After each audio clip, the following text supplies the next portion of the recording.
मैं नरेंद्र दामोदर दास मोदी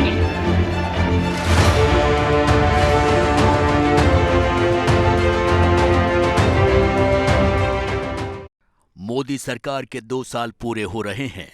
इस मौके पर एबीपी न्यूज के लिए सी वोटर ने देश की जनता का मूड जाना है।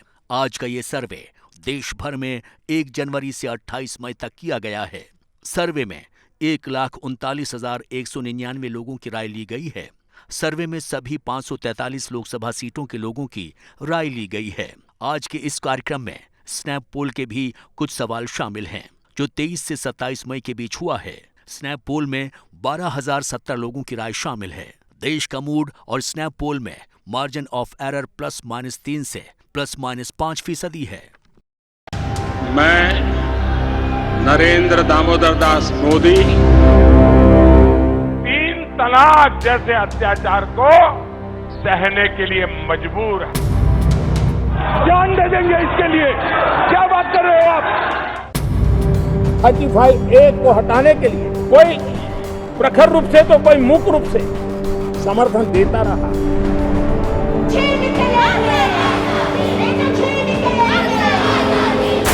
सिटीजनशिप अमेंडमेंट एक्ट में हम नागरिकता दे ही रहे हैं।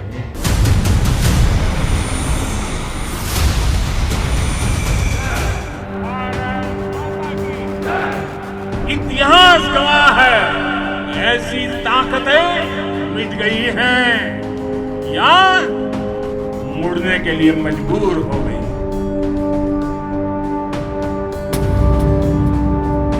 राम मंदिर के लिए चले आंदोलन में संघर्ष भी था, संकल्प भी था। मेरे लिए देश का भविष्य सब कुछ है।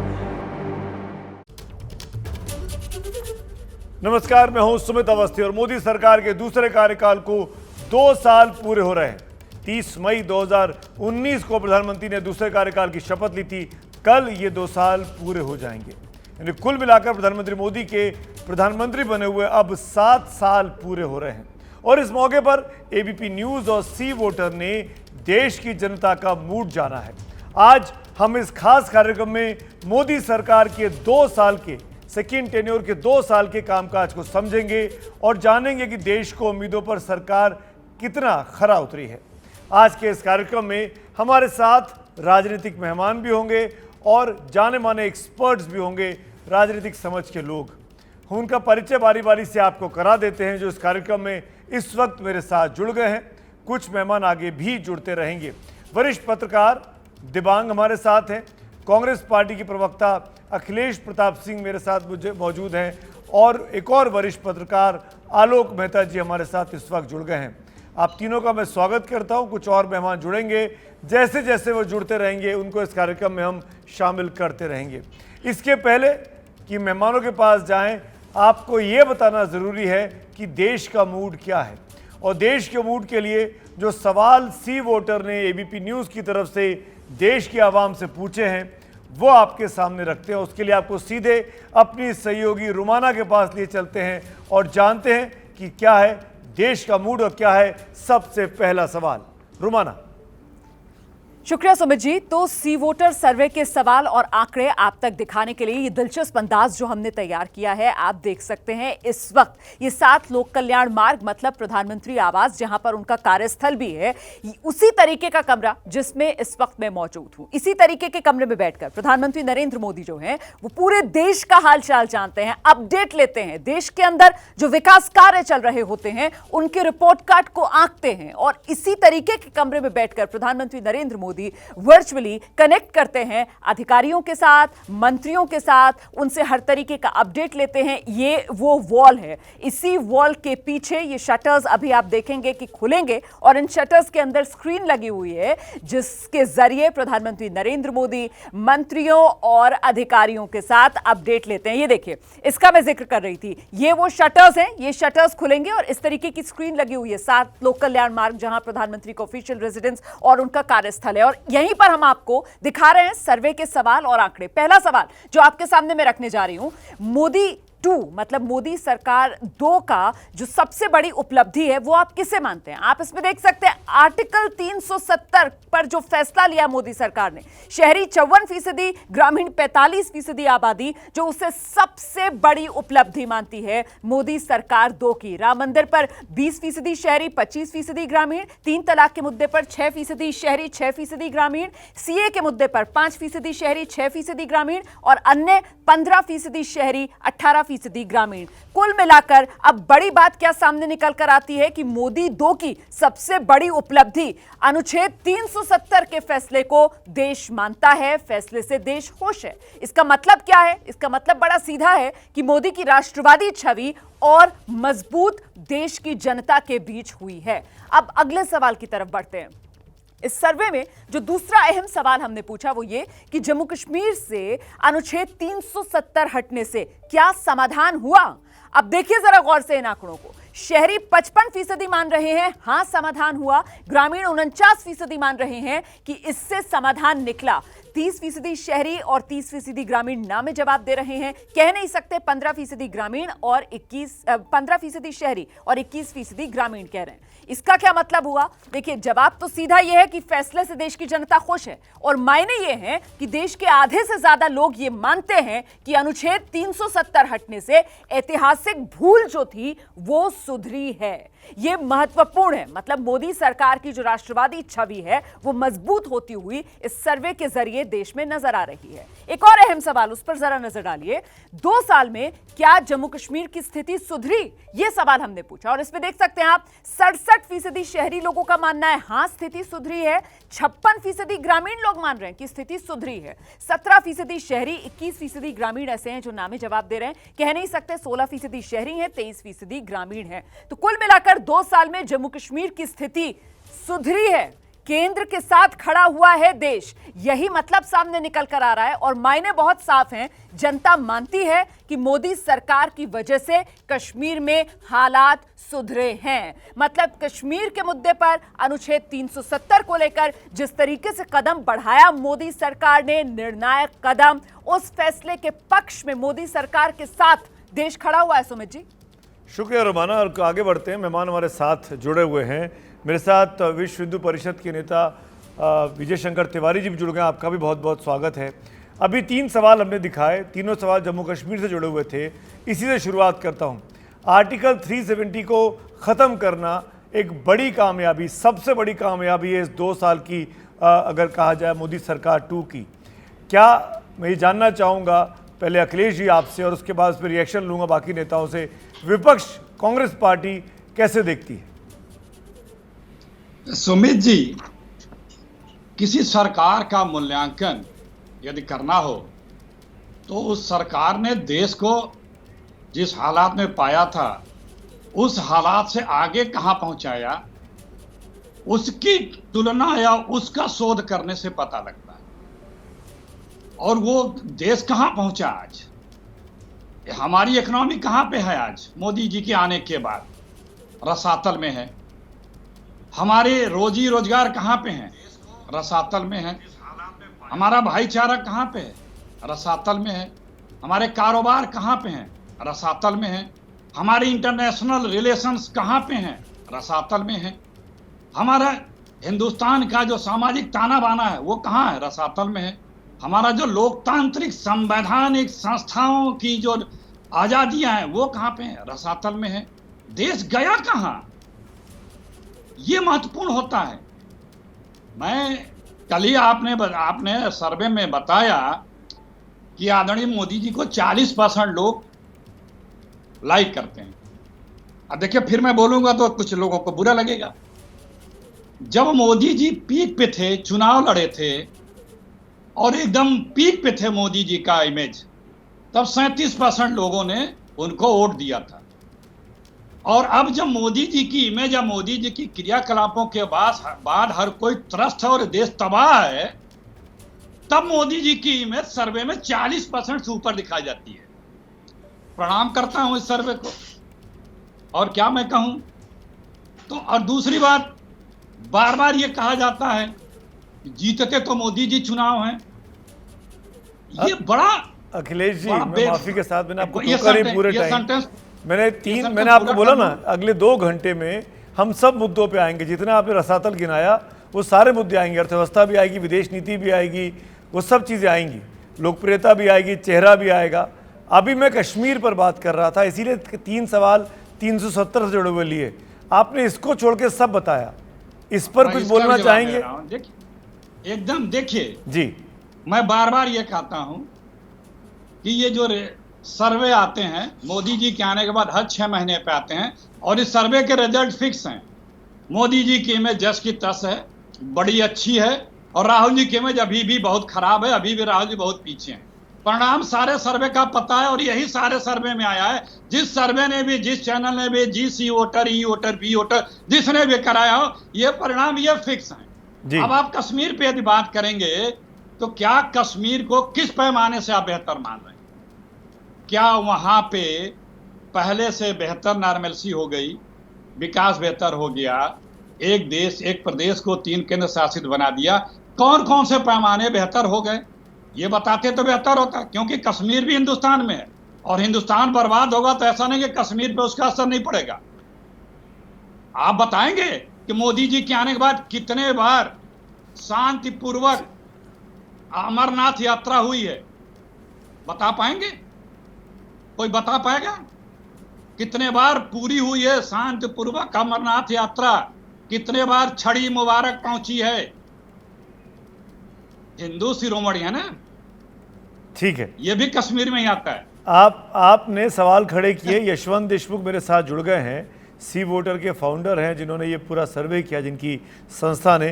तो पहले सर्वे पर सवाल खड़े कर रहे हैं अखिलेश जी, और ये कह रहे हैं यशवंत कि ये सर्वे सारे फिक्स होते हैं, हर 6 महीने में होते हैं। मोदी जी की छवि जानबूझ के अच्छी दिखाई जाती है, राहुल जी की छवि खराब दिखाई जाती है। आप जवाब देना चाहेंगे यशवंत? मैं इसमें कुछ जोड़ दूं एक लाइन इस जो बात आपने का बताने के लिए। जसवंत जी, रखने की मैंने पहले ये कोई भी बात कहा अपनी था, कंप्लीट करना चाहते हैं। अगर आप कहें तो मैं एक लाइन जोड़ दूं जो मैंने और कहा था, संभवतः आप सुने नहीं। मैंने ये भी कहा था कि जब मोदी जी पीक पे थे, उनकी पॉपुलैरिटी पीक पे थी, तो मोदी जी 37% वोट पाए थे, और आज मोदी जी की निश्चित रूप से हर कोई मानेगा कि वो छवि नहीं है। ठीक है, लेकिन उनकी पॉपुलैरिटी सर्वे 40% बताती है, कल बताया था। तो ठीक हम है, सर कुछ अगर हम कहते हैं तो तथ्य बता के कहते हैं, बहुत हमारा बढ़िया। कोई सूत्र या सोत्र नहीं है। यशवंत हम एक देशमुख, logically जवाब बात रखते दीजिए। हैं। सर्वे पर तमाम तरह के सवाल कांग्रेस पार्टी खड़ी कर रही है। सवाल तो सभी को खड़े करने चाहिए, जरूरी भी होते हैं खड़े करने, और सवालों के जवाब में केवल इतना ही है कि एक अंग्रेजी में कहावत है, शूटिंग द मैसेंजर। जो संदेशवाहक होते हैं उन पे गोली चलाने से संदेश नहीं दब जाते। हमारी भूमिका संदेश पहुंचाने की है। जनता की जो राय है, जनता की जो इच्छा है, जनता का जो जनादेश है, वो हम सामने पहुंचाते हैं।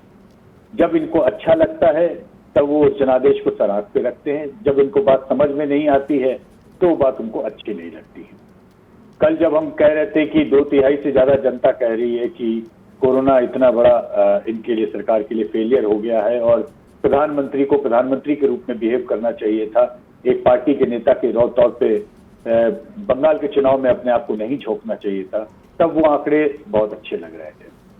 जब 2013 में 30% लोग तब भी अप्रूवल रेटिंग प्रधानमंत्री मनमोहन सिंह को दे रहे थे, तब अखिलेश भाई से कोई नहीं पूछ रहा था कि 20% वोट ही क्यों कांग्रेस को मिले या 19% वोट ही क्यों कांग्रेस को मिले। सवाल ये नहीं है कि जनता कहाँ नाराज है, कहाँ नहीं है, कौन उसमें से देश के लिए अच्छा सोचेगा, नहीं सोचेगा। दिक्कत यह है कि सारे नेता, चाहे भाजपा के हों चाहे विपक्ष के, कांग्रेस समेत, हर सर्वे के आंकड़े में केवल एक हमारे पूरब में कहावत होती है जिसको कहते हैं देव जुआरी आपन दाम, यानी अपने मतलब का क्या उसमें हलवा हलवा है उसको तो लेना चाहता है, कड़वा कड़वा थू कोई भी मतलब अपने हिसाब से नहीं हजम करना चाहता। तो इस पूरे सर्वे की कवायद में देश की जनता ने बहुत साफ साफ बोला है कहां कहां मोदी सरकार फेल की। कोरोना के ऊपर देश की जनता ने इस मोदी सरकार को न केवल कटघरे में खड़ा किया है, कोरोना के ऊपर इस देश की जनता ने इस सर्वे के माध्यम से धोया है अच्छे से, जिसे कहें। इतनी बड़ी तादाद में 7 साल में पहली बार प्रधानमंत्री मोदी की रेटिंग धराशायी हुई। पहली बार 7 साल में ये सर्वे बता रहा है कि इस देश में जितने लोग इस सरकार से संतुष्ट हैं उससे बड़ा आंकड़ा असंतुष्ट लोगों का हो गया है। लेकिन ये सर्वे साथ में ये भी बता रहा है कि सामने एक विपक्ष की जो भूमिका है उसमें कहीं ना कहीं वो भी असहज दिख रहे हैं। उनको उस वैक्यूम में प्रधानमंत्री मोदी के सामने दूसरा विकल्प दिखता नहीं और विपक्ष के जो नेता हैं उनकी रेटिंग नहीं बढ़ रही। तो ये साहब ऐसा है कि थाली पूरी है, आप अपनी जैसे कहते हैं कि हमारे यहाँ थाली में से जो कटोरी उठाएं खाएं, लेकिन सवाल ये थाली ये जनता मुझे और आंकड़े भी दिखाने हैं। आप अगर सारा पेपर अभी लीक कर देंगे यशवंत तो कैसे चलेगा? कुछ और फिगर्स है, कुछ और आंकड़े हैं, कुछ और डिटेल्स है, वो भी आपके सामने आएगा। लेकिन आपने पूरा समअप कर दिया, एक तरीके से इशारा कर दिया। एक बात, एक सवाल लेना चाहूँगा मैं दिबांग आपसे। आर्टिकल 370 को सबसे बड़ी कामयाबी के तौर पर देख रही है भारत की आवाम इस 2 साल में।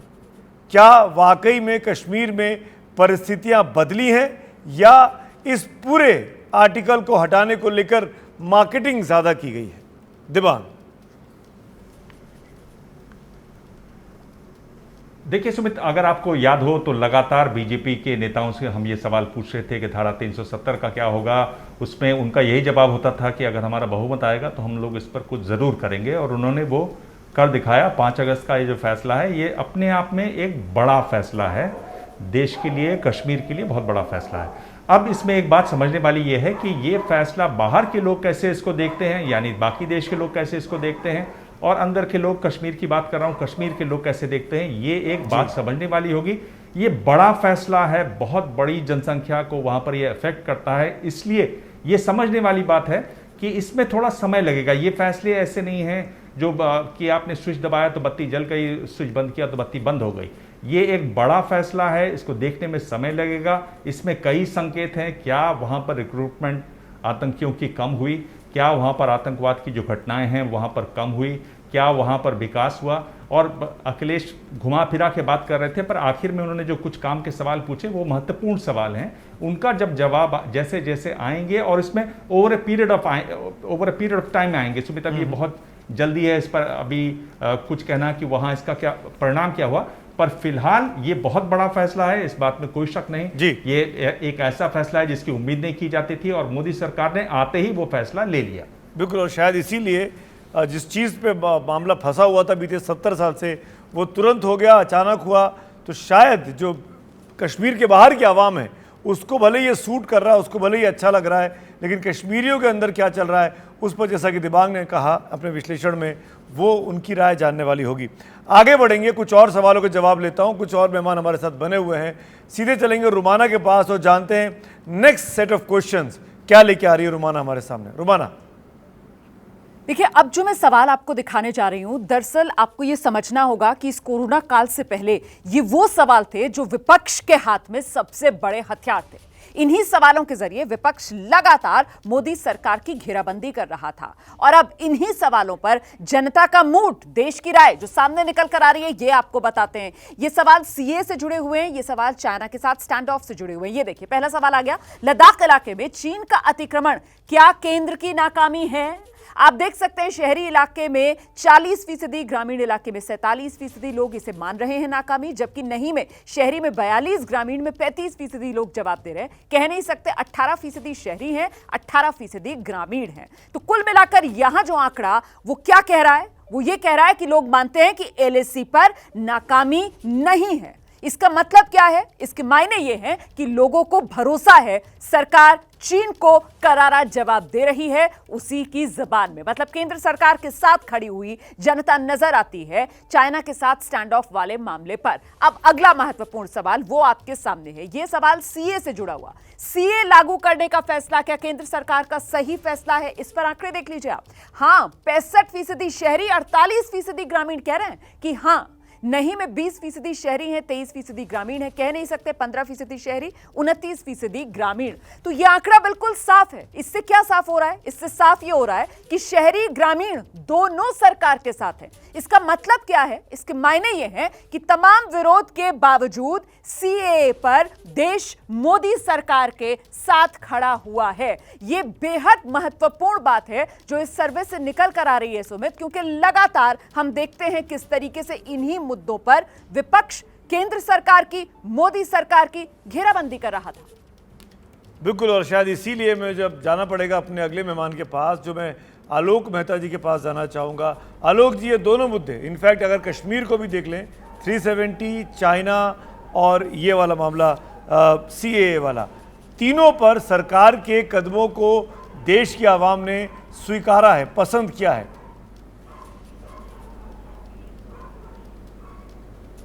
सुमित जी, देखिए, मैं थोड़ा सा दिबांग जी की इस बात से तो सहमत हूँ कि समय लगेगा जम्मू कश्मीर को बिल्कुल नॉर्मलसी लाने में, इसलिए उतना ज़्यादा आशा करने के साथ, लेकिन जो फैसला है वो जनता भी मानती है और मेरा ख्याल है कि पूरा दुनिया में इसको समझा गया है कि एक बड़ा ऐतिहासिक फैसला है जम्मू कश्मीर में आतंकवाद से निपटने के लिए। और मैं लगातार इलेक्शंस में जाता रहा हूँ, कम से कम 30 साल से तो मैं कह सकता हूँ, और उसके पहले ध्यान दिया गया। ऐसे चुनाव होते थे जब केवल 200-100 आदमी वोट डालें, बाद में लोग रह जाते थे। और पिछली बार मैं गया था, बल्कि निर्णय से भी पहले, पंचायतों के प्रतिनिधियों से मिलने के 4-5, उसमें आपके भी एक आध सहयोगी रहे होंगे। वो ऐसी स्थिति में पंचायतों के लोगों से भी हम मिले, उनकी अपेक्षा तो है, लेकिन उसके बाद पंचायत के चुनाव होना जम्मू कश्मीर में, आप कह सकते हैं वो तो बंगाल के चुनाव पर, बिहार के चुनाव पर सब बातें करते हैं, लेकिन एक चुनाव की प्रक्रिया पंचायत की होना, ये सबसे बड़ी सफलता। उसके बाद इस तरह के जम्मू कश्मीर के ये अलग अलग बात हो सकती है। लद्दाख की कितनी अपेक्षा थी, वर्षों से हम इसमें पार्लियामेंट में सुनते थे लद्दाख को यदि केंद्र शासित, और बाद में अब ये वायदा किया गया है कि हो सकता है कि तीनों का एकीकरण फिर से हो जाए। लेकिन स्थिति को, आतंकवाद से निपटना अलग बात है, विकास को जोड़ना अलग बात है। और तीसरा सवाल चीन वाला, लद्दाख आप भी गए, मैं भी गया हूँ, कितनी कठिन परिस्थितियों में भारतीय सेना ने जो किया, और आप सेनाध्यक्षों से आप बात करें, शिवशंकर मेनन, या आज जो हमारे एडवाइजर्स हैं, बड़े विदेश सचिव रहे हैं, जयशंकर जी से बात करें, देखिए स्ट्रेटेजिकल चीन को हमारी सेना ने आगे नहीं बढ़ने दिया, जहां थे वापस पहुंचाया, हमारे लोगों ने जान पर खेल करके काम किया। इसलिए देश की जनता उनके साथ है। छोड़ दीजिए कौन सी पार्टी है वो, और आप फिर से आज चाहे कल पिला लीजिएगा, जो पुराने विदेश सचिव रहे हैं या सरकार के लोग रहे हैं, वो मानते हैं कि चीन पहले भी आगे इस तरह की कोशिश करता था। कोई नई बात नहीं है। जो ऐसा इलाका है जहां क्षेत्र तय नहीं है, सीमा तय नहीं है, वो घुसपैठ की कोशिश करता है और आज भी करेगा। लेकिन हम उसको रोकने में, हमारी जो सड़कें बनी हैं, जो मार्ग बने हैं, जहां पर हम एक बार तो ऐसे फंस गए थे कि हमें लगा था कि जीवन में मुश्किल हो जाएगा, पहाड़ टूट चुका। ये चीजें बहुत ही क्रिटिकल थी, चाहे चाइना का मामला हो, चाहे सीएए का मामला हो। एक क्विक रिएक्शन यशवंत का लेना चाहता हूं। यशवंत कुछ बोलना भी चाह रहे हैं, हाथ उठाया जी। यशवंत जल्दी से। मैं स्मित ये कहना, जी मैं बहुत त्वरित टिप्पणी ये करना चाहूंगा। देखिए, चीन के मामले में देश की जनता सरकार के साथ में भले ही हो, इसमें कोई संदेह नहीं है स्मित, लेकिन अगर ग्रामीण और अर्बन इलाकों के आंकड़े आप ध्यान से देखें तो जो स्थिति चीन के साथ में हुई है, उसमें बहुमत में जनता कोई ऐसा नहीं है कि ग्रीन चिट दे रही है सरकार को, नंबर एक। नंबर दूसरी चीज, ग्रामीण इलाकों से जहां से ज्यादा बड़ी तादाद में लोग सेना में जाते हैं, सेना में भर्ती होते हैं, देखिए ग्रामीण इलाकों में लोगों ने बहुत स्पष्ट बोला है कि ज्यादा एग्रेसिव होने की जरूरत है। वहां पे उनको लगता नहीं है कि अभी चीन को पूरी तरह से मुंह तोड़ जवाब दिया गया है, या चीन के खतरे से हम पूरी तरह से दो चार हो पाए हैं। ये महत्वपूर्ण इसलिए है क्योंकि सेना की भर्तियां हम जानते हैं, जो जवान हैं हमारे यहाँ के, वो बड़ी तादाद में ग्रामीण इलाकों से ही जाते हैं। और ग्रामीण भारत का अभी भी बहुत साफ ये मानना है कि चीन के मामले में अभी भी हम पूरी तरह से सुरक्षित, सक्रिय या हमने एक क्लियर कट स्टैंड लिया हो, ये अभी तक उनको क्लैरिटी नहीं जी। तो डॉक्टर अजय आलोक, बीजेपी का सहयोगी होने के नाते ये जो इश्यूज हैं, चाहे चाइना का हो, चाहे सीएए का हो, चाहे आर्टिकल 370 का हो, इस पर जेडीयू के अंदर कोई दुविधा तो नहीं है ना?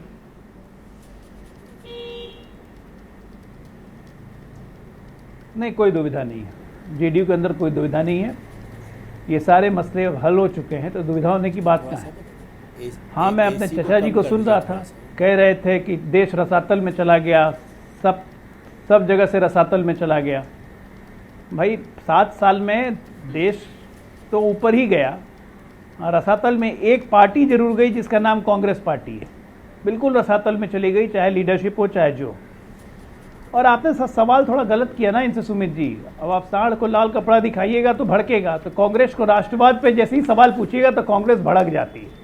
वही हाल चाचा का भी हुआ, वो राष्ट्रवाद सुनते ही उनको जलन बेचैनी होने लगती है, हिलने लगते हैं। राष्ट्रवाद कहाँ से आ गया? राष्ट्रवाद फालतू है, आप मोदी जी की पॉपुलैरिटी कर रहे हो, आपके चैनल को प्रणाम कर लूँ, ये तमाम उलूल जुलूल की बात है। अमरनाथ यात्रा पे सवाल उठा दिए, कितनी यात्राएं हुई? मैं तो फिगर देख के, आप जो प्रतिष्ठित मैगजीन का नाम ले रहे थे, उसी मैगजीन का फिगर बता रहा हूँ, सुनेंगे चाचा जी? सुनिए, 2015 कुल यात्री जाते हैं 2,60,000 अमरनाथ यात्रा। 2017 में 16 में 3,20,000, 15 में जाते हैं 3,52,000, 18 में जाते हैं 2,85,000 और 19 में 22 दिन में ही 2,85,000 क्रॉस कर जाती है। ये आपके प्रतिष्ठित मैगजीन ने लिखा है, उसी को पढ़ रहा हूँ, पढ़ लीजिएगा जाके। 20 में कोरोना के कारण यात्रा नहीं हुई, 21 का ही पता नहीं कब अमरनाथ यात्रा नहीं हुई, तो चैनल पे खड़े होकर झूठ बोलते हैं। मतलब एक अजीब हालत है। देश की प्रगति मतलब मोदी जी की प्रगति नहीं होती है भाई मेरे। देश की प्रगति मतलब सबकी प्रगति होती है। उस वक्त के तत्कालीन प्रधानमंत्री इसके लिए जिम्मेदार हो सकते हैं। क्या नेहरू जी, इंदिरा जी, राजीव जी के समय में देश की प्रगति नहीं हुई? ये एक आदमी के प्रति नफरत को देश के प्रति नफरत में क्यों बदल रहे हैं? अरे देश अगर राष्ट्रवाद की तरफ है तो अच्छी बात है, हर एक को अपने राष्ट्र से प्यार होना चाहिए। देश अगर उन्नति कर रहा है तो अच्छी बात है। 370 खत्म करना ऐतिहासिक बात मैं मानता हूँ इसलिए क्योंकि वहां पर दलित और पिछड़ों का अधिकार नहीं था, पंचायत चुनाव नहीं होते थे। क्या कांग्रेस पार्टी नहीं चाहती है कि पिछड़ों दलितों को उनका अधिकार मिले? अखिलेश जी बोलना चाह रहे हैं। नहीं चाहती है कि पंचायती राज का चुनाव हो जम्मू कश्मीर में? सुमित जी बोलिए जल्दी से। 370 हटाने का खुल उनको समर्थन करना चाहिए था। हाँ, खामोश रहे। अंग्रेजों के यार जो अंग्रेजों के साथ जंग आजादी में हिंदुस्तानियों से गद्दारी कर रहे थे, वो राष्ट्रवाद की बात करते हैं। मेरे तथ्यों पे जवाब इसी कश्मीर में, अभी सब दे रहा हूँ, इसी कश्मीर में जब मुफ्ती साहिबा के साथ सरकार बनी थी, अमरनाथ की बात झूठ बोली थी बैठे थे। अभी वही बता रहा हूँ, वो भी बता रहा हूँ। अमरनाथ की बात झूठ बोली ना आपने? अरे अभी सब बता दूंगा, एक जवाब दूंगा, बेफिक्र। अमरनाथ यात्रा पे झूठ बोला, माफी मांगी। अरे अभी दे रहा हूँ ना, अभी दे रहा हूँ ना, रुक जाइए, बोलने दीजिए। मोदी जी के बगल में मुफ्ती साहब बैठ के पाकिस्तान और आतंकवादी और पाकिस्तान के लोगों को धन्यवाद दे रहे थे, और आदरणीय राष्ट्रभक्त राष्ट्रवाद वाले मोदी जी बैठ के सुन रहे थे। सेना पे FIR लिखाई जा रही थी और सेना पे पत्थर मारने वालों से मुकदमे वापस लिए जा रहे थे। गृह मंत्री बोल रहे थे कि बच्चे हैं, गलतियां हो जाती है। क्यों नहीं हुई? क्या FIR आपके जमाने में? सेना के मेजर सुप्रीम कोर्ट तक गए अपने ऊपर FIR को लेकर के। अभी क्या करके बता रहा हूँ, रुक जाइए। और तब नहीं, इनको 370 की जो एक धारा बची थी वो तब नहीं दिखी थी, क्योंकि इनको मुद्दा राजनीति करनी थी। दूसरी बात, हमने पूछा कि क्या कितनी बार कंप्लीट हुई अमरनाथ यात्राएं? कंप्लीट हुई? कितनी बार हुई? कितने आतंकी हमले हुए? कितने लोग शहीद हुए? क्या वो कंप्लीट हो पाए थे? जो आप लोग और इस देश में आप बता रहे हैं कि बड़ा अच्छा चल रहा है। हम इकोनॉमी में कहाँ हैं? माइनस में हैं। बांग्लादेश हमसे आगे बढ़ गया, लेकिन मोदी जी की कीर्तनगिरी में बताएंगे हम बड़े अच्छे हैं। नौकरियां खत्म हो गई, बैंक बेहाल कंगाल हो गए, मित्रों के 11 लाख करोड़ माफ हो गए, 10 लाख NPA में चला गया।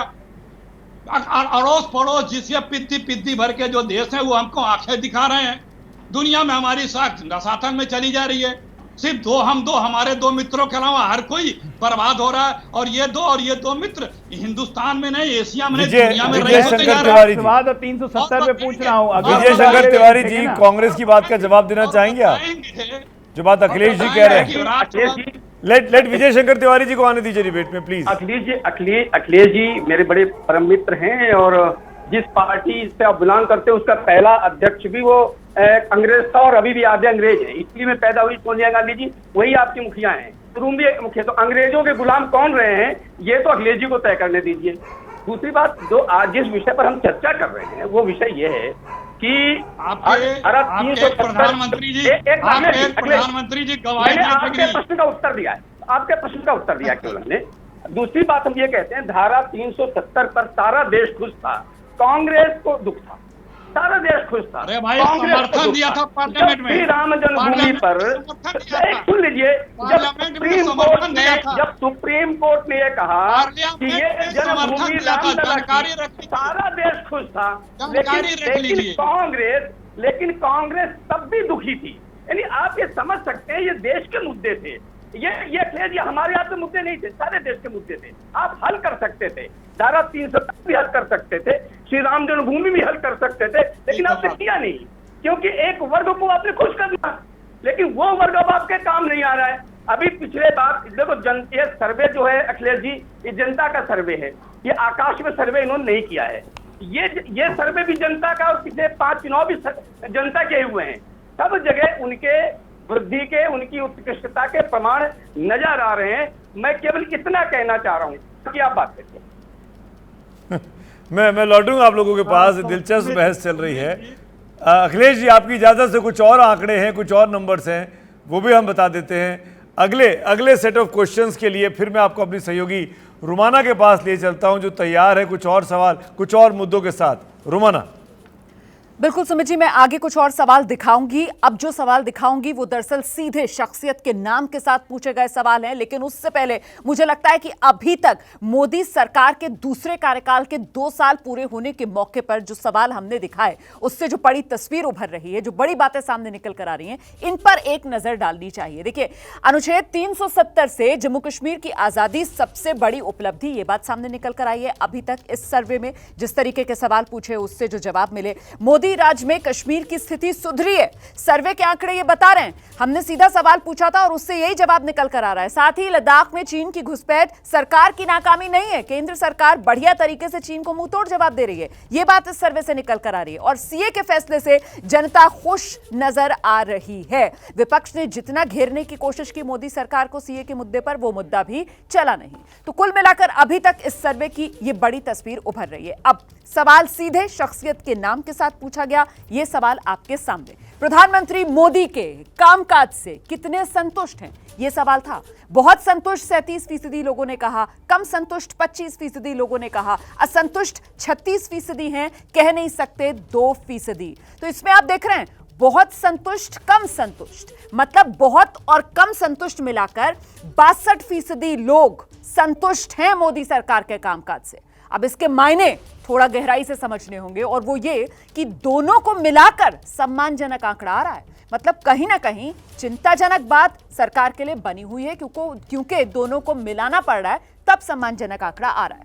अगला सवाल देख लीजिए, एक और शख्सियत जिसका नाम लेकर सवाल पूछा गया, राहुल गांधी के कामकाज से कितना संतुष्ट हैं। अब इसमें देखिए, बहुत संतुष्ट 18%, कम संतुष्ट 22%, असंतुष्ट 41%, कह नहीं सकते 19%।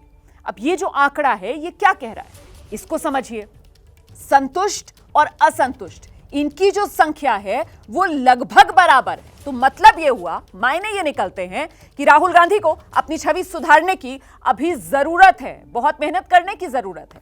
एक और महत्वपूर्ण सवाल, एक और बड़ी शख्सियत के नाम को सामने रखकर जो पूछा गया, वो गृह मंत्री अमित शाह के कामकाज से कितना संतुष्ट हैं। इसमें देखिए, बहुत संतुष्ट 28%, कम संतुष्ट 22%, असंतुष्ट 37%, कह नहीं सकते 13%। तो कुल मिलाकर ये जो आंकड़े सामने निकल कर आए हैं, कह रहे हैं 50% लोग संतुष्ट की कैटेगरी में हैं, अमित शाह के कामकाज से संतुष्ट हैं। मतलब यह निकलता है कि अमित शाह पर देश का भरोसा बरकरार है। सुमित जी, कुल मिलाकर 3 पर्सनालिटीज की बात हुई, 3 बड़े चेहरे भारतीय राजनीति के, प्रधानमंत्री, गृह मंत्री और विपक्ष में कांग्रेस पार्टी के नेता राहुल गांधी। अखिलेश जी, आप हाथ उठा रहे हैं, कुछ बोलना चाह रहे हैं, लेकिन आपके पहले आपकी इजाज़त से एक कमेंट में दिबांग का ज़रूर लेना चाहूँगा। दिबांग, पर्सनैलिटीज़ के बारे में अगर बात की जाए तो प्रधानमंत्री को लेकर ये बात जो निकल कर आई सर्वे में कि असंतुष्ट जो हैं वो 36% पर हैं, बहुत संतुष्ट 37% पर हैं, कम संतुष्ट 25% पे हैं। तो जब 37 और 25 को मिलाते हैं तो 62 होता है, यानी बहुत लोग संतुष्ट हो ऐसा नहीं दिखाई देता है। जी हाँ, और मेरे ख्याल से ये अगर प्रधानमंत्री इसको देख रहे होंगे तो वो ज़रूर इससे असंतुष्ट होंगे, क्योंकि उनका जो आंकड़ा है वो हमेशा बहुत अच्छा आता है, फर्स्ट डिवीज़न एक तरीके से मार्क्स उनको मिलते हैं, बहुत संतुष्ट में ज़्यादातर लोग दिखाई देते हैं। तो ये एक बड़ा बदलाव है। और अगर आप इस बड़े बदलाव की बात सोचें तो गवर्नेंस की इसमें बात आएगी। और इसमें मेरे ख्याल से ये जो कोविड का जो दौर चल रहा है ये बहुत बड़ी छाया है उनकी सरकार पर, और इससे एक तरीके से इस ग्रहण से उनको निकलना बहुत ज़रूरी है। और अभी तक जो हम देख रहे हैं उसमें एक ही रास्ता उनको साफ बाहर निकाल सकता है। एक तो बड़ी संख्या में वैक्सीन लगाने की कोशिश हो सरकार की तरफ से, वैक्सीन लगें लोगों को, और इकोनॉमी में कुछ सुधार हो, तभी एक तरीके से उनका बेड़ा पार होगा। वरना ये बहुत ही मुश्किल स्थिति में है। चुनौती बहुत बड़ी है। कदम जो सरकार ने उठाए हैं, जैसा कि मैं आपको कल भी कह रहा था, वो बहुत कम है। मैं चीन पे थोड़ा सा जोड़ना चाहता था सुमित, कि चीन अगर आप देखें तो जब से ग्लोबल फाइनेंशियल क्राइसिस हुआ है चीन बहुत असर्टिव है। 2040 में चीन में जनसंख्या वैसी हो जाएगी जैसे जापान में है, यानी अधिक उम्र के लोग बहुत ज़्यादा हो जाएंगे। उन लोगों ने 1979 से जो एक वन चाइल्ड पॉलिसी है उसका असर वहाँ पर दिखाई देता है, जो मैं खुद देख कर आया हूँ वहाँ की फैक्ट्रीज में। तो चीन अभी कुछ सालों तक, एक दशक तक बहुत आक्रामक रहने वाला है, उसको संभालना है। और उसमें बहुत ज़रूरी है कि हम लोगों को सच बात बताएं क्या हुआ, ये ना कहें कि कुछ नहीं हुआ और फिर टेबल पर जाएं और वो पूछें अगर कुछ नहीं हुआ तो बातचीत किसकी हो रही है। इस तरह की बातचीत से एक असमंजस की स्थिति पैदा होती है, उससे बचना बहुत ज़रूरी है। और मेरे ख्याल से वो भी आगे रिफ्लेक्ट करता है आपकी गवर्नेंस पर, आपकी विश्वसनीयता पर। मैं आलोक मेहता के रिएक्शन ले लूँगा। अखिलेश जी, मैं आऊँगा। आलोक जी, ये बात जो दिबांग कह रहे हैं कि जो कोरोना का वक्त चल रहा है इसकी छाया भी दिखाई दे रही है इन फाइंडिंग्स पर। देखिए सुमित जी, बिल्कुल ये सही है कि देश में सरकार से अपेक्षा होगी, किससे होगी? हम और आप भी तो अपेक्षा यही करते हैं ना, और इसलिए सबको संतुष्ट कर सके हमें। सुमित जी, यदि आप अपने परिवार में, मान लीजिए बड़ा परिवार है, सबको कोई पार्टी में भी संतुष्ट कर पाता है क्या? परिवार में कर पाते हैं। उसी तरह से लोगों में नाराज़गी को समझना होगा। सरकार के जो मंत्री नाकाबिल हैं, देखिए मैं फिर से कह रहा हूँ, या जो अधिकारी नाकाबिल हों, समीक्षा तो कर रहा, प्रधानमंत्री तो सबको रिप्रेजेंट करते हैं ना, पूरी सरकार को करते हैं। यदि लोकप्रियता में कहीं कमी है तो कहाँ पर उसको ठीक करना है। आपने देखा उसमें ये केवल ये देना कि अभी उत्तराखंड में बदलाव हुआ है, कल उत्तर प्रदेश में 4 मंत्री बदल जाएंगे, ये नहीं। मुझे लगता है कि ये सर्वे बताता है, कोरोना पर मैं सहमत हूँ, कोरोना पर नाराज़गी होगी, लोगों की अपेक्षा ज़्यादा है, जो लोग मरे हैं उससे भी अपेक्षा है। लेकिन ये देखिए जो दूसरे आंकड़े साथ में हैं, प्रतिपक्ष में कोई सामने नहीं दिख रहा है। इस बात को याद रखिए कि लोग जब पूछते हैं कि कौन सामने है तो कह दे भाई इससे तो यही अच्छा है। आपका सर्वे भी बताता है। असंतुष्ट आप जो आंकड़े जोड़ दें वो अलग बात है, लेकिन देखा जाए अलग से और बड़ा व्यापक सर्वे करेंगे। यशवंत जी सहमत होंगे कि अभी हमारे पास एक सीमित समय में सीमित आंकड़े हैं, लेकिन यदि आप देश भर का यदि बड़ा, उसके लिए कंपनियों को बहुत खर्च करना पड़ता है। और मैं फिर से यशवंत जी का समर्थन भी करता हूँ एक हद तक, लेकिन सर्वे के बारे में हमेशा मुझे शंका होती थी। मैं इनसे कहता था अरे छत्तीसगढ़ में कैसे आ रही है, इतने वहाँ तो बड़ा काम हुआ। उन्होंने अलग से फ़ोन करके मैंने कहा तो जीती। तब तो कांग्रेस के मित्र लोग कह रहे थे कि नहीं जीतेंगे, हारेंगे, क्या होगा। तो इसी तरह कई बार सर्वे सही भी होते हैं, कभी कभी गलत हो सकता है, लेकिन मेरा मानना है कि ये सर्वे सैंपल हैं। चावल का दाना है, जैसे आप देखते हैं ना कितना पका है, कितना पक गया, उससे अंदाजा लग जाता है। परसेंटेज गड़बड़ हो, लेकिन प्रतिपक्ष में कुछ नहीं है। और एक लाइन और जोड़ दूं, देखिए एक लाइन सुमित जी, सर सुमित जी एक लाइन, मैं एक लाइन कहना चाहता था कश्मीर को लेकर के भी। देखिए भ्रष्टाचार के कितने हजार करोड़ के मामले वहाँ जो अथलाकार थे उन्होंने पूरे हम लोगों को दिखाए, पत्रकारों को। मेरी अपेक्षा है कि सरकार उनको कड़ाई से, चाहे वो फारूक का परिवार हो या गुलाम नबी का हो, ऐसे कितने ही कांग्रेस हो चाहे पार्टी या बीजेपी के भी 1-2 लोग आए, उन सब के खिलाफ जितनी जल्दी कार्रवाई होगी देश का विश्वास बढ़ेगा। भ्रष्टाचार भी देश का एक मुद्दा, चाहे वो सर्वे में ना आता हो, लेकिन कश्मीर के लिए और देश के लिए ये तो वक्त ही ऐसा आलोक जी, जब देश में, दुनिया में महामारी चल रही है, कोविड चल रहा है, तो हर जगह वो छाया हुआ है। और क्योंकि हर आदमी उससे सीधे तौर पर जुड़ा हुआ है, जैसे महंगाई या भ्रष्टाचार के साथ होता था 1 साल पहले तक। लेकिन अखिलेश जी, इस चीज़ को आपने हाथ उठाया, मुस्कुरा रहे थे, बोलना चाह रहे थे, कैसे आकलन करेंगे अगर शख्सियतों की बात की जाए, प्रधानमंत्री की और राहुल गांधी की? देखिए, मैंने शुरू में बता दिया था कि क्या रिजल्ट आने वाले हैं सर्वे के, और हर सर्वे के भी आते हैं। मैंने आपको बताया था, हमने तो 40% पॉपुलरिटी मोदी जी की बताई थी, तो 63% बता रहे हैं। 37% वोट मिलता है। जब मोदी जी पीक पे रहते हैं तो 37% वोट मिला था। और आज सबको पता है कि उस पॉपुलरिटी से पसंगे में भी आज मोदी जी नहीं है, लेकिन आज भी उनकी पॉपुलैरिटी डबल हो गई है, 62% हो गई है। तो हम तो तथ्यों के आधार पर बता रहे हैं, लोग तय कर लेंगे कि सर्वे क्या है। और ये एक तरीका होता है, क्योंकि जब आप बेकार हैं तो कतरे सामने वाला भी कोई है नहीं, मतलब आप मजबूरी में मुझे चुनो। सुमित जी देखिए, आप बार बार लोग ये भी कहते हैं कि चुनाव तो मोदी जी जीतते हैं। भाई आप किसी तरह से कमा के मेहनत करके किसी प्रकार से एक गाड़ी खरीद सकते हैं अच्छी सी, लेकिन कोई जरूरी नहीं है कि उस गाड़ी को आप अच्छे से चलाना भी जानते हो। उस गाड़ी को आप डेंट पेंट करके ठोक ठाक के अपनी भी गाड़ी को कबाड़ा कर दें और लोगों को भी ठोकर पहुंचा दें। वही हाल है मोदी जी का। आप सत्ता में तो आ गए, ठीक है, आपने मेहनत करके जैसे भी इनके प्रकार जो भी हो सत्ता में आप आ गए, लेकिन आपकी बात का जवाब देना चाह रहे हैं अजय आलोक। आपने जो कमेंट किया उस पर अजय आलोक जवाब देना चाह रहे हैं, हाथ उठा रहे बार बार। जी अजय जी जवाब दीजिए। अभी तो मेरी कई बातें थी। नहीं ये तो ऐसे ही चलेगा। मुझे हंसी आ रही है। देश रो रहा है, तुम्हें हंसी आएगी। रहते रहते क्या बोल जाते हैं, अभी इन्होंने कह दिया। देश अरे रहते रहते क्या बोल जाते हैं, जब मुझे हंसी आ रही है। सुनिए ना, अभी आपने रहते रहते बोल दिया कि कोई और नहीं है तो मुझे चुन लो। मतलब राहुल गांधी को नकार दिया आपने खुद, सोनिया गांधी, प्रियंका गांधी, सबको नकार दिया आपने। देश की जनता को कहा अब तो वही हाल है कि कोई और नहीं है तो मुझे चुन लो। तो ये हाल हो गया कांग्रेसियों का। अपने लीडरशिप को आप नकार दे रहे हैं नेशनल टीवी चैनल पर बैठ के, तो फिर सर्वे को दोष दे के क्या फायदा। अभी आपने खुद नकार, मैंने नहीं बोला, ये आपके शब्द हैं।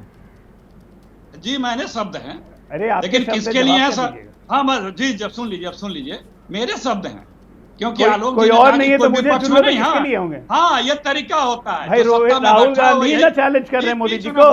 अरे बीच में ना बोलिए, मैं आपके बीच में सुन लीजिए।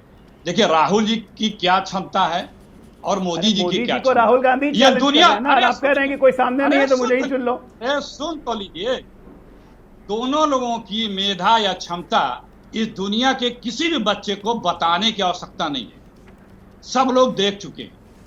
कक्षा 5 के बच्चों के साथ संवाद करते हुए मोदी जी को देखा है, राहुल गांधी मोदी जी की क्षमता पता है, चैनलों पे इंडिविजुअल बात करते हुए मोदी जी की क्षमता देखा है, और ऑन रिकॉर्ड रिटर्न लिखा हुआ जो प्रोमो आता है सामने, उस पर भी मोदी जी की क्षमता देखा है।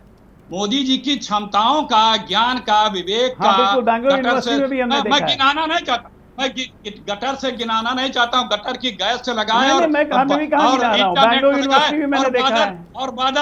बादल से बैंगलोर यूनिवर्सिटी भी देखा है, घाट यात्रा भी देखी है। ये व्हाट्सएप यूनिवर्सिटी वाले यही सब है ना। आप बदहवास हो जा रहे हैं चाचा, यही सब क्या कीजिएगा। अब राहुल गांधी को डिफेंड करना इतना ही मुश्किल काम है। जी आप बेफिक्र रहिए, उन्हें किसी को डिफेंड करने की जरूरत नहीं है, न राहुल गांधी को। डिफेंड करिए आप लोग मोदी जी को। हाँ, क्या क्योंकि जिसमें कोई क्षमता नहीं होती ना, मैं आता हूँ। कोई लायक ही नहीं है तो क्या अजय जी, अखिलेश जी, आप दोनों अच्छे डिबेटर हैं, दोनों के पास तर्क और वितर्क दोनों अच्छे होते हैं, पर अब वक्त है आगे बढ़ने का। अखिलेश जी आगुआ में प्लीज, मुझे बहुत सारे सवालों के जवाब दिखाने हैं। 2 साल के कामकाज का लेखा जोखा मुझे सिर्फ 2 घंटे मिले हैं। प्लीज आपकी इजाजत से आगे बढ़ रहा हूँ। अखिलेश भाई आपकी इजाजत से आगे बढ़ रहा हूँ, वरना सब चीजें डिले हो जाएंगी। और भी इंपॉर्टेंट सवाल है, आप खुद जानना चाहेंगे, कुछ ऐसे सवाल भी हैं। नेक्स्ट सेट ऑफ क्वेश्चंस के लिए एक बार फिर चलते हैं रुमाना के पास। देखिए, अभी तक तो शख्सियतों को लेकर बात की, लेकिन अब सीधे सीधे सरकारों को लेकर जरा कुछ सवाल जो इस सी वोटर के सर्वे में लोगों से पूछे गए और जिनके जवाब सामने आए हैं, वो सिलसिलेवार ढंग से आपको बताते हैं। एक बड़ा सिंपल सा सवाल था जो हमने इस सर्वे में रखा, और वो सवाल था कि आप केंद्र सरकार के काम से कितना संतुष्ट हैं। अब इसमें देखिए, बहुत संतुष्ट 31%, कम संतुष्ट 28%, असंतुष्ट 37%, कह नहीं सकते 4%। तो यह आंकड़ा क्या कह रहा है, इसके मायने समझिए। असंतुष्टों की संख्या ज्यादा है, यह साफ नजर आ रहा है, और इसके मायने ये हैं, इसे कोरोना काल की परेशानी की छाया कहा जा सकता है, क्योंकि इस वक्त कोरोना काल, संकट काल सब पर हावी है और वो केंद्र सरकार के कामकाज पर भी हावी नजर आ रहा है।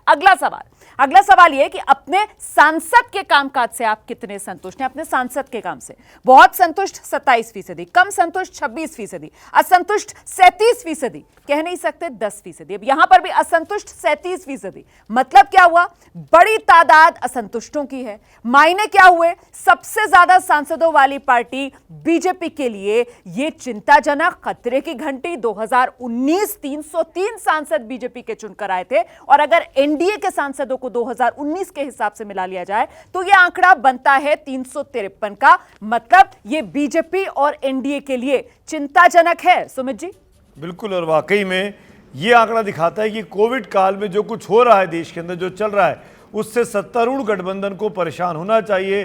डिससेटिस्फेक्शन लेवल ज़्यादा दिखाई दे रहा है, असंतुष्ट ज़्यादा दिखाई दे रहे हैं। विजय शंकर तिवारी जी, आप बैटिंग कर रहे हैं सत्ता पक्ष की तरफ से, वीएचपी के कद्दावर नेता हैं आप। मैं आपसे पूछता हूं, क्या आप इस 2-3 महीने में जो कुछ हुआ मार्च के बाद से लेकर अब तक, क्या आप संतुष्ट हैं अपनी सरकार से? बिल्कुल संतुष्ट है जी। तो जब से ये सारा चला, लेकिन टूल किट भी इसके साथ में जोड़ लीजिएगा आप। जो कुछ ये चला है, जो कोरोना काल चला है, कोरोना काल के साथ में टूल किट भी चला है। टूल किट में आप महाराष्ट्र दिखा रहे हैं, आप दिल्ली दिखा रहे हैं, और उत्तर प्रदेश के जो वहां पर जो प्रयास हो रहे हैं उसको आप नहीं दिखा रहे हैं। मैं बहुत सारे मीडिया चैनल देख रहा था, उन मीडिया चैनलों में ये देख रहा था कि वो दिल्ली में ग्राफ बहुत तगड़ा बढ़ रहा है, लेकिन जहां थोड़ा बहुत ठीक आ रहा था उसको हम दिखा रहे थे, महाराष्ट्र में उसको दिखा रहे थे, लेकिन उत्तर प्रदेश में नहीं दिखा रहे थे, भाजपा शासित राज्यों में नहीं दिखा रहे थे। तो ये जो टूल किट के सिद्धांतों पर बहुत सारा काम हो रहा था, उसका एक बड़ा परिमाण था। और मैं एक बात बताना चाहता हूँ, किस प्रकार का भ्रामक हुआ। मेरा ड्राइवर है और मैं व्यक्तिगत जो घटना मेरे साथ घटी, मैंने वैक्सीन लगवा लिया, मेरी पत्नी ने लगवा लिया। हमने अपने ड्राइवर से कहा तुम लगवा लो, बोले भाई साहब मैं 4 दिन बाद लगवा लूंगा। उसने नहीं लगाया। मैंने कहा क्यों? बोले इससे मर जाते हैं। उससे जबरदस्ती हमने कहा कि अगर तुम नहीं लगाओगे तो फिर मेरे यहाँ नौकरी नहीं कर सकते हो, क्योंकि लगवाना पड़ेगा। यानी कितनी बड़ी परिमाण में लोग हैं जिनको इन लोगों ने वैक्सीन नहीं लगाना है। अखिलेश ने क्या कहा, राहुल गांधी जी ने क्या कहा, कितना बड़ा भ्रम फैलाया देश में। दुनिया का एक विपक्ष केवल भारत में होगा जिसने इतना बड़ा भ्रामक प्रचार किया। यानी इतनी बड़ी कोरोना त्रासदी 42-43 जिस पार्टी के पास, माननीय विजय शंकर जी, जिस पार्टी के पास 300 से ज्यादा सांसद हो, इस देश की ज्यादातर विधानसभाओं में जिसके पास अपने मुख्यमंत्री हो, अपने विधायक हो, उस पार्टी के लोग अब इस भ्रम को दूर नहीं कर पा रहे हैं, और विपक्ष जो चुनिंदा रह गया है वो भ्रम फैलाने में कामयाब हो जा रहा है। देखो मैंने आप कहा कि ड्राइवर मेरा है, तनख्वाह मैं देता हूं, पूरी तरह संतुष्ट रखता हूं, लेकिन उसने वैक्सीन लगाने के लिए मना कर दिया, क्योंकि उसके कहीं दिमाग में आ गया कि वैक्सीन लगाने से मर जाऊंगा। अब ये वैक्सीन नहीं लगवाना चाहिए, ये भ्रम कहां से चालू हुआ? तो ये आपको कन्विंस करना चाहिए था ना कि हमने लगवाया, देखो कुछ नहीं हुआ। मैंने कहा ना जी, मैंने आपकी भी तो जिम्मेदारी है, ये आप कांग्रेस पे कैसे ठीकरा फोड़ सकते हैं कि अगर तुम नहीं लगवाओगे तो मैं तुमको नौकरी पे नहीं रखूंगा। तब लगवाया जाकर के उसने। यानी किस प्रकार की मानसिकता देश में तैयार की गई है, ये सारा का सारा। आप बड़ी बात कह रहे हैं विजय शंकर जी। मैं इसलिए कह रहा हूं कि राहुल गांधी की बात पे ज्यादा भरोसा है, प्रधानमंत्री मोदी जो टीका लगवाते हैं उन पे भरोसा नहीं है, आप ये कह रहे हैं। हाँ सुमित जी, मैं ये कह रहा हूं कि एक सामान्य व्यक्ति जो है वो साधनों से बहुत कम है, वो बचना चाहता है। और देखो अखिलेश यादव नेता है, ऐसा जनता चुनती है। राहुल गांधी देश के बड़े नेता हैं, उनको नकार तो नहीं सकते हम, उनका सम्मान पूर्वक काम करते हैं। उनको समझ, हम कहते हैं उनकी तरफ आप क्यों नहीं बात करते कि उनको बोलना चाहिए या नहीं बोलना चाहिए? बिल्कुल नहीं बोलना चाहिए, जो भी भ्रम फैलाए नहीं बोलना चाहिए। टीका सबसे बड़ी जरूरत है, बिल्कुल मैं मानूंगा, पर लेकिन आप इस भ्रम के लिए, इस जो लोगों के मन में भ्रम है, इसके लिए विपक्ष को जिम्मेदार ठहराना। यशवंत देशमुख कुछ बोलना चाह रहे हैं, यशवंत देशमुख कुछ बोलना चाह रहे हैं। पूरा का पूरा 100% विपक्ष को इसका अपश्रेय जाता है। ठीक है 100%। यशवंत। विपक्ष, सुमित जी, 2 बातें कहना चाहूंगा। जितना हास्यास्पद विपक्ष के नेताओं का वैक्सीन को भ्रम फैलाने का प्रयास है, उतना ही हास्यास्पद ये भी सोचना है कि इस देश की जनता दिग्भ्रमित है। हमारे इसी सर्वे में हमने ये भी पूछा है कोविड ट्रैकर वाले सवाल में कि क्या आप वैक्सीन लगाना चाहेंगे। 80% से ज्यादा जनता ने बहुत साफ बोला कि वो वैक्सीन लगाना चाहेंगे। 10% से भी कम जनता ऐसी थी जिसने ये बोला कि उन्हें वैक्सीन नहीं लगवाना है। यानी वैक्सीन हेजिटेंसी 80% से ऊपर नहीं है। ये दुनिया के सारे मुल्कों की भी लिस्टिंग तय कर लें तो आप पाएंगे कि सबसे कम वैक्सीन हेजिटेंसी ये भारत में है। तो पहली बात कि विपक्ष के नेताओं का ये प्रयास ही हास्यास्पद है कि वो वैक्सीन हेजिटेंसी करें। लेकिन वो भी उतना ही हास्यास्पद भाजपा का भी है ये कहना कि वैक्सीन हेजिटेंसी हो गई है। सवाल यहाँ पे ये है, जितने लोग वैक्सीन लगवाना चाहते हैं क्या उतने भर की वैक्सीन इन लोग ने इकट्ठा करके जनता के सामने रखी या नहीं रखी? दिक्कत यह है कि इतने कठिनाई के समय में जब लोग मर रहे हैं, ऑक्सीजन नहीं है, तो सरकार के प्रवक्ताओं की ओर से जब ये इस तरीके की बात आती है कि नहीं ऑक्सीजन पर्याप्त है, कोई ऑक्सीजन की कमी नहीं है। मैं नरेंद्र दामोदर दास मोदी 3 तलाक जैसे अत्याचार को सहने के लिए मजबूर है। जान दे देंगे इसके लिए। क्या बात कर रहे हो आप? 35A को हटाने के लिए कोई प्रखर रूप से तो कोई मुख्य रूप से समर्थन देता रहा।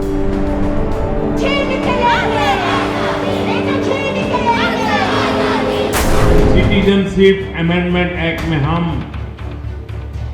नागरिकता दे ही रहे हैं।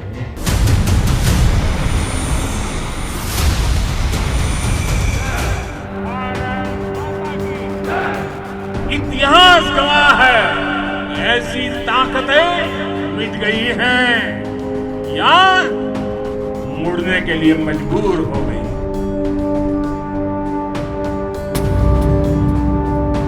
राम मंदिर के लिए चले आंदोलन में संघर्ष भी था, संकल्प भी था।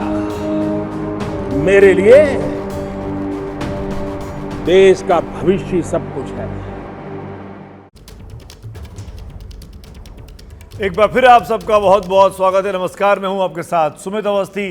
मोदी सरकार के दूसरे कार्यकाल को 2 साल पूरे हो रहे हैं और इस मौके पर एबीपी न्यूज़ ने किया है ये बड़ा सर्वे। 1 घंटे से आप लगातार ये सर्वे देख रहे हैं। कई बड़े सवालों से हम आपको रूबरू करा चुके हैं। अब कुछ और बड़े सवाल आपके सामने आने वाले हैं, लेकिन मेहमानों का हमारा पैनल कुछ बदल गया है, कुछ पुराने चेहरे भी हैं। आपका परिचय करा देते हैं जो खास लोग हमको दिखाई दे रहे हैं। यशवंत देशमुख सी वोटर के फाउंडर हमारे साथ लगातार बने हुए हैं। कांग्रेस पार्टी की तरफ से चरण सिंह सापला साहब जुड़ गए हैं, स्वागत है आपका। वरिष्ठ पत्रकार आलोक मेहता पहले से बने हुए हैं, आपका भी एक बार फिर से स्वागत करता हूं।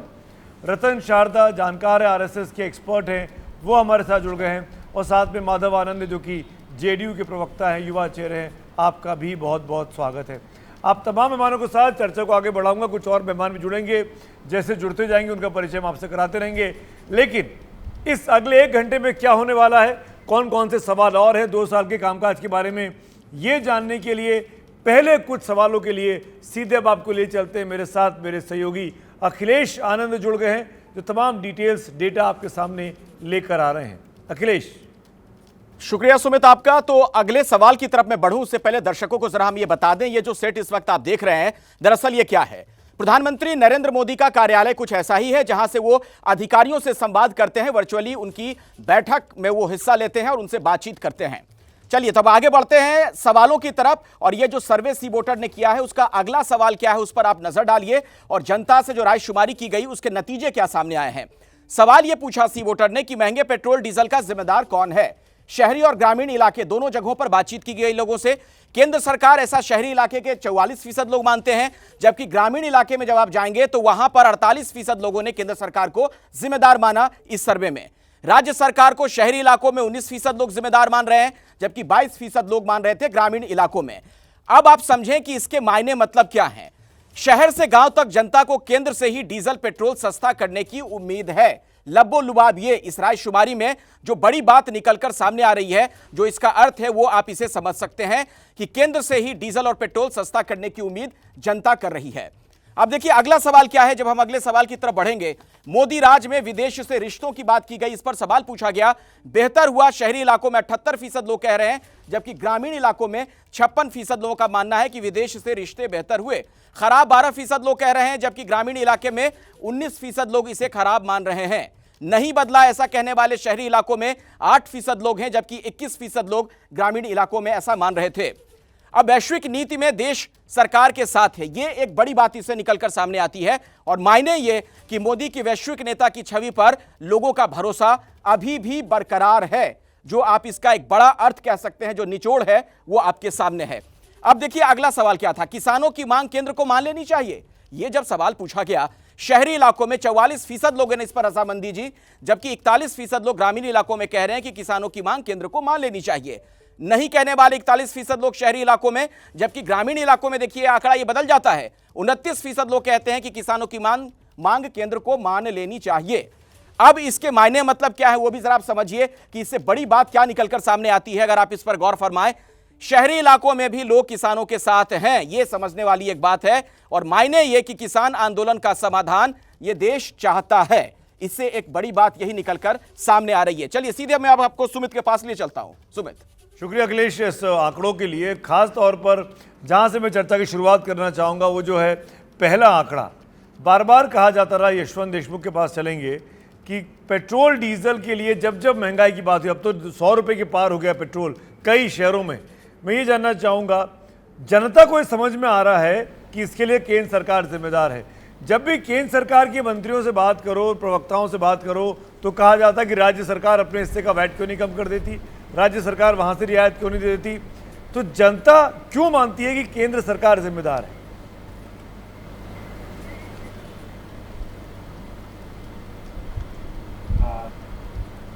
आंकड़े तेल कंपनियों वाले, क्योंकि तेल कंपनियां भी जो है उनको तो केंद्र सरकार ही कंट्रोल कर रही है। अगर आप वो भी जोड़ दे तो बहुत क्लैरिटी आ जाएगी। तो एक बहुत क्लासिकल बात मुझे अपने सर्वे के आंकड़ों में भी दिख रही है, वो ये कि जनता चाहे केंद्र सरकार सरकारी प्रचार तंत्र हो या विपक्ष का प्रचार तंत्र हो, दोनों ही प्रचार तंत्रों का सारा कचरा काट कूट के अपना मन अलग ही बना है। उनको न केंद्र न सरकारी प्रचार तंत्र से कोई फर्क पड़ रहा है अपनी क्लैरिटी रखने में, न विपक्ष के उसमें से। क्योंकि आप देखिए इतने सारे मुद्दे हम लोग ने जनता से पूछे, जनता से हमने पूछा तो जनता 370 पे केंद्र के साथ है, जनता राम मंदिर वाले मुद्दे पे भी हाँ बोलती है, जनता 3 तलाक वाले पे भी हाँ बोलती है, लेकिन जनता बोलती है कि आप कोविड पर फेल हो गए हैं, जनता बोलती है कि आप किसान कानून तो आप बात कीजिए, इसका समाधान निकालिए, गलत बात है। जनता ये बोलती है कि जो डीजल पेट्रोल की कीमतें बढ़ी हैं इसके लिए केंद्र सरकार दोषी है। प्रधानमंत्री और सरकार की रेटिंग 7 साल में सबसे नीचे जनता पहुंचा देती है, लेकिन साथ ही साथ ये भी बोल देती है कि राहुल गांधी उसका विकल्प नहीं है, उसके मुकाबले नरेंद्र मोदी ही ये भी ज्यादा बेहतर है। मुझे सबसे ज्यादा मजा ये देखने में आता है सुमित कि जनता इस तमाम जो सरकार और विपक्ष इन दोनों के जो प्रचार तंत्र हैं उन सब का जितना भी क्रैप है वो काट करके केवल और केवल पते की बात और अपने मन की बात निकाल के सामने रखते हैं। बड़ी बात है, सरकार के भी सीखने की बात है और विपक्ष के भी सीखने की बात है कि काम की बात कीजिए, जनता आपको सपोर्ट करेगी। केवल आप लंतरानी बता करके केवल अजीबो गरीब अपनी कैंपेन की बात करेंगे तो चाहे विपक्ष हो चाहे सरकार, उन दोनों ही बात को जनता सुनने को और मानने को तैयार। बड़ी बात कर रहे हैं आप। ये अच्छा एनालिसिस है कि जनता सब समझती है। आप चाहे कितने भी तर्क वितर्क दे लें, लेकिन जनता को समझ में आ जा रहा है कि उसको क्या चीज़ पसंद आ रही है और क्या चीज़ ना पसंद आ रही है। रतन शारदा साहब, मैं आपको डिबेट में लेके आना चाहूँगा। हमने देखे 2 मुद्दे, पेट्रोल डीजल का मुद्दा, जनता आपसे नाराज़, केंद्र से नाराज़। विदेश का मामला, जनता आपके साथ, छवि सुधरी है। किसान का मामला, शहरी जनता भी आपके साथ नहीं है। सब लोग चाहते हैं कि किसानों पर समाधान हो। तो जिस तरीके से पब्लिक में अवेयरनेस है, या इसको ऐसे भी अगर इंटरप्रेट करें कि एक वक्त ऐसा था कि मोदी जी जो कहते थे सब उस पर भरोसा कर लेते, अब ऐसा नहीं है। जनता सवाल पूछना चाह रही है, जनता जवाब चाह रही है, जनता जानना चाह रही है कि किसानों का समाधान क्यों नहीं हो रहा है, पेट्रोल डीजल क्यों महंगा होता जा रहा है। रतन शारदा, जवाब दीजिए। देखिए, मैंने कुछ हिस्से आपके पहले भाग के भी देखे थे, अब भी देखे। इसका पहला जो मेरे मन में सारांश आ रहा है वो ये है कि जनता को भी अपनी राज्य सरकारों के ऊपर कुछ भरोसा रहा नहीं, उनसे कोई अपेक्षा रही नहीं। चाहे वो कोविड का इलाज हो, चाहे वो किसी और प्रकार की डेवलपमेंट हो या किसी प्रकार का विकास हो, चाहे कोविड के अंदर राज्य सरकारों की जिम्मेदारी हो, हर चीज़ पर केवल केंद्र पर जो जा रही है जनता, उसका मतलब ये है कि राज्य सरकार की जो रेलेवेंस है वो समाप्त हो रही है। क्या पहला प्रश्न मेरे मन में यह आता। दूसरा, मैं मानता हूँ कि ये चाहे फार्मर बिल हो, चाहे ये टैक्स का हिस्सा हो, भाजपा की सबसे बड़ी जो कमजोरी है, जो कि पहले कभी उसकी स्ट्रेंथ होती थी, कम्युनिकेशन, संवाद, जनता को अपनी बात समझा सकना है, समझाने का प्रयत्न करना। इसमें भाजपा पिछले कुछ समय से बिल्कुल, मैं कहूँगा विफल ना भी कहूँ तो बहुत कम पड़ रही है। आप कह रहे हैं कि प्रजा पे कुछ फर्क नहीं पड़ता, ये प्रोपेगेंडा का मैं नहीं मानता हूँ। किसान बिल के बारे में शॉर्ट के अंदर बीजेपी ने समझाने का प्रयत्न किया क्या? सीए के बारे में एक सिंगल पेज की रिपोर्ट बीजेपी ने बनाई क्या कि सीए किस प्रकार से यहाँ के लोगों के हित में बिल्कुल नहीं है और बाहर से आने वाले माइनॉरिटी के लिए इसके हित में उसमें सफल नहीं। फार्मर बिल के अंदर किस प्रकार से किसानों को फायदा होता है। बड़ी बात है कि किसानों गांव के अंदर 30% लोग कह रहे हैं कि किसानों की बात मत मानो। शहरी व्यक्ति तो आज ऐसा है जिसके अंदर जो तरुण वर्ग खासकर है, जिसको पता ही नहीं खेती बाड़ी कैसे होती है, काम कैसे होता है। बहुत बड़ा अर्बन सेंटर बन चुका है, जो पहले नहीं था। हम भी कभी न कभी गांव से जुड़े हुए रहते थे, वो आज नहीं है। तो उनको अगर गांव के 30% लोग कहते हैं कि किसानों की बात नहीं माननी चाहिए, अपने आप में बहुत बड़ा स्टेटमेंट है। और ये दूसरी बात जो मान रहे हैं कि बदलना चाहिए, तो लोग बहुत परेशान हो गए हैं सारी झंझटों से। तो झंझटों से कहते हैं मान लो भैया बाहर निकलो, वरना ऐसी कोई बात नहीं कि जिसको अगर पार्टी समझा पाती, काउंटर उसके सामने रख पाती। बीजेपी समझा पाने में वो नहीं कि उन्होंने कम्युनिकेशन में विफल रही है। चरण सिंह सापरा, आप इसमें अपनी उम्मीद की किरण देखते हैं? कांग्रेस पार्टी के प्रवक्ता। देखिए सुमित जी, किरण तो निश्चित रूप से देखनी है, और ये हम पिछले 2 सालों से ही नहीं, पिछले 7 सालों से देख रहे हैं कि किस तरह से पेट्रोल डीजल के भाव बढ़ते जा रहे हैं। मैं आपको ये भी बताना चाहूँगा कि पिछले 7 सालों में कई बार, यानी पिछले साल तक तो हम कहते थे कि 15 बार इन्होंने एक्साइज बढ़ाई है, लेकिन अब आप देखेंगे अगर 2 मई के बाद में लगातार 14 बार ये पेट्रोल डीजल के भाव बढ़ चुके हैं, यानी 24 दिनों में 14 बार पेट्रोल डीजल के भाव बढ़े हैं, और करीबन 22 से 23 लाख करोड़ का फायदा, मुनाफा जो है वो केंद्र सरकार को हुआ है। इसलिए लोग कोई बेवकूफ़ नहीं है, लोग भी जानते हैं कि केंद्र सरकार जो है वो मुनाफाखोरी कर रही है इसमें। अब देखिए, इसमें 3 तरह की एक्साइज है। इसमें एक बेसिक एक्साइज है, एडिशनल एक्साइज है, स्पेशल एक्साइज है। जो बेसिक एक्साइज है उसका शेयर एक राज्य सरकारों को जाता है। एडिशनल एक्साइज और जो दूसरी स्पेशल एक्साइज है वो केंद्र सरकार का शेयर होता है। तो बेसिक एक्साइज और स्पेशल एक्साइज का शेयर केंद्र सरकार ने कभी भी कम नहीं किया है, उस पर एक्साइज कम नहीं किया है। जो राज्य को शेयर जाता है उसमें उन्होंने एक आध बार उसमें एक्साइज कम किया है, जिसमें 10-20 पैसे का फर्क पड़ा है। लेकिन पेट्रोल जो है शतक पार कर गया है, और डीजल जो है वो चंद दिनों में शतक लगा लेगा। तो जनता त्रस्त है और मोदी सरकार मस्त है।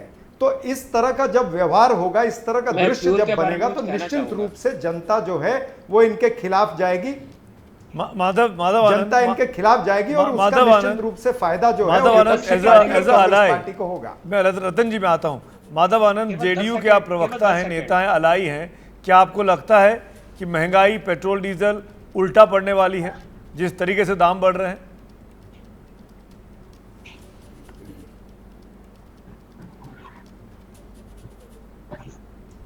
जी जी,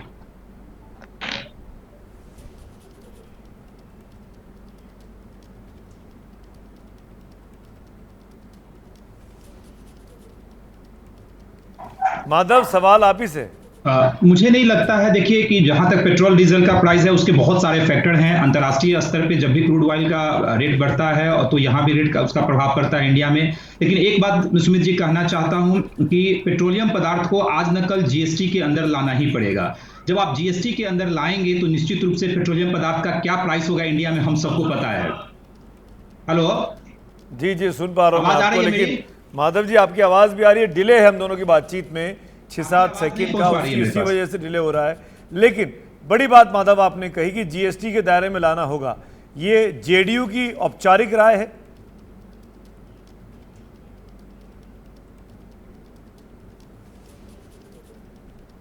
आपकी आवाज नहीं पहुंच पा रही।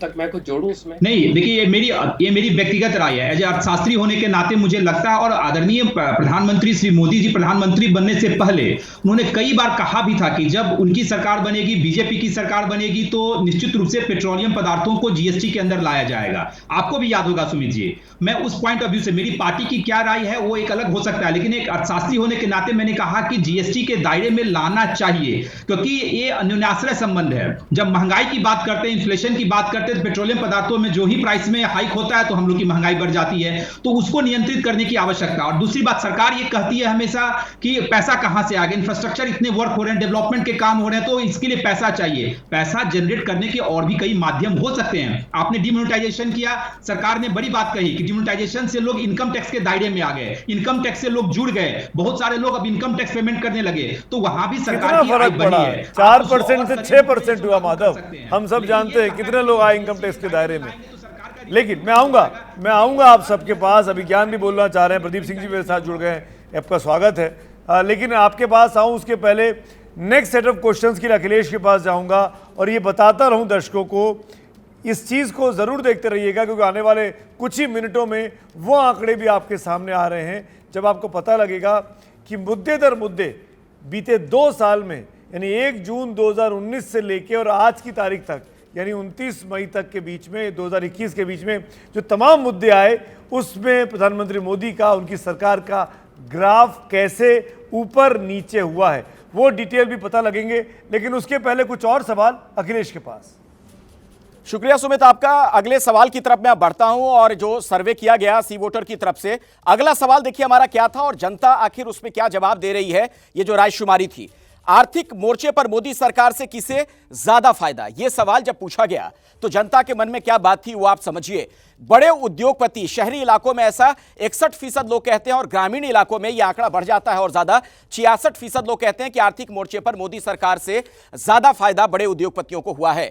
छोटे कारोबारियों के बारे में जब यही सवाल पूछा जाता है 16 हो जाता है आंकड़ा शहरी इलाकों में और 16 ही है ग्रामीण इलाकों में भी, 16% ही। इसके अलावा सैलरीड क्लास की बात की जाए तो 9% कह रहे हैं शहरी इलाकों के लोग और 7% कहने वाले ग्रामीण इलाकों के लोग हैं।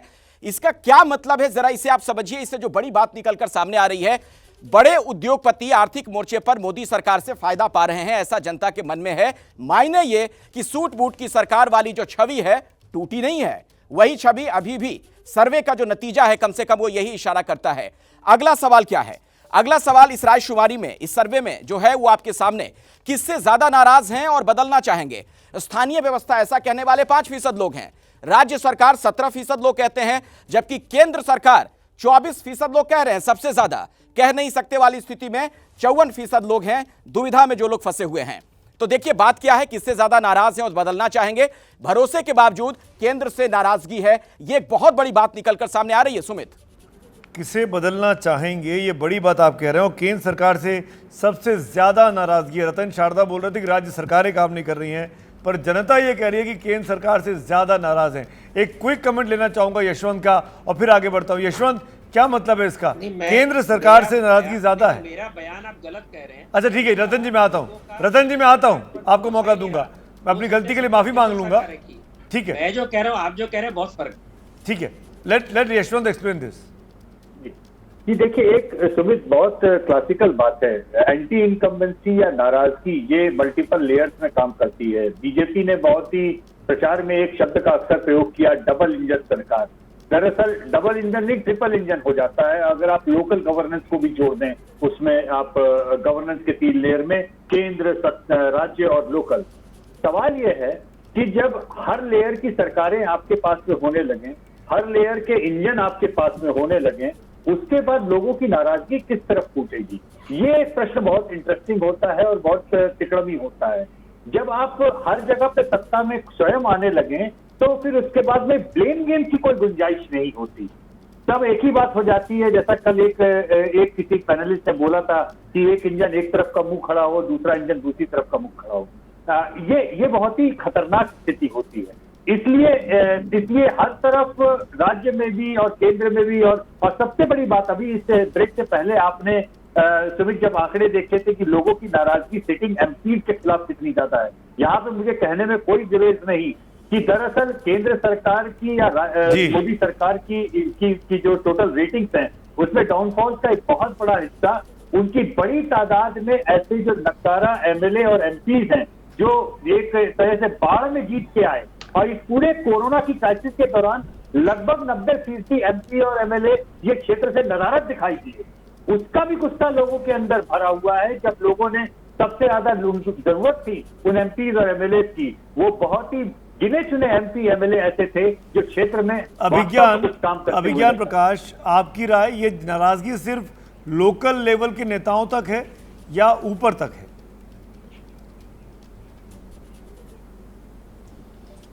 दो बातें जल्दी से सुमित। यशवंत के उस पॉइंट को मैं एक्सपैंड करना चाहूंगा। बहुत इंपॉर्टेंट बात यशवंत ने थोड़ी देर पहले कही। जनरल क्रेडिबिलिटी क्राइसिस है इस वक्त इस देश में पॉलिटिकल क्लास के खिलाफ, पहला पॉइंट, ठीक है। तो वो क्योंकि हम मूड ऑफ द नेशन को गेज कर रहे हैं, उसका आकलन कर रहे हैं, तो राजनीतिक वर्ग जो है, लोग उससे तो बहुत स्पष्टता से साफ नजर आ रहा है कि ज्यादा नाराज है। लाजमी है कि इस स्थिति में उनका एक एलिमेंट नाराजगी का बड़ा होगा जो रूलिंग पार्टी है, रूलिंग गवर्नमेंट है दिल्ली में, यानी कि नरेंद्र मोदी सरकार। वो भी अलग अलग मुद्दों पर बिल्कुल साफ नजर आ रहा है, क्योंकि लोगों को लगता है कि ये लोग आपस में लड़ते झगड़ते रहते हैं। स्थानीय पॉइंट आपने रखा, सही बात है कि लोगों को लगता है कि पॉलिटिकल क्लास को जिस तरह से हाथ थामना चाहिए लोगों का कोरोना जैसी क्राइसिस के समय में, वो नहीं करते। ये अपने झगड़ों से कभी उबर कर बाहर आ ही नहीं पाते। इतनी बड़ी आपदा विपदा में भी ये देश की प्राथमिकताओं को सोच नहीं पाते। तो ये सारे में आंकड़े जो अखिलेश जी बता रहे थे आपके साथी, मैं उसको एनालाइज कर रहा था। उद्योगपतियों को सूट बूट की सरकार की इमेज नहीं जान पाई है। ये सारे इंडिकेटर्स हैं इस बात के कि जनता से डिस्कनेक्ट है। एक डिस्कनेक्ट है जो जनता कह रही है कि आप होते हमारे लिए है, लेकिन बात आप सिर्फ चाहते हैं अपनी करना। ये मुझे सबसे बड़ा पॉइंट इसमें नजर आ रहा है अभी तक की जो मैं बिल्कुल आपके लौटूंगा। तमाम मेहमान मेरे साथ बने हुए, कुछ और सवाल भी हैं सर्वे के